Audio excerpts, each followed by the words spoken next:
Dans un journal britannique sur l'insécurité des femmes dans la rue, j'ai lu plusieurs conseils que se partagent des femmes pour se sentir plus en sécurité quand elles marchent seules le soir dans la rue.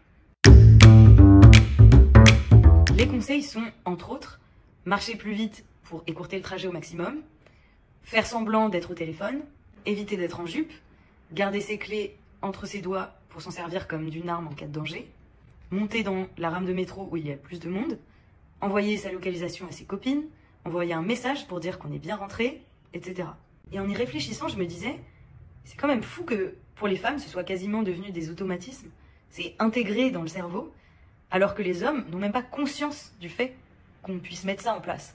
Et je suis pas en train d'émettre un jugement sur les hommes, je suis simplement effarée de constater qu'il y a un tel écart dans ce qui se passe dans la tête d'une femme quand elle rentre seule chez elle le soir et ce qui se passe dans la tête d'un homme.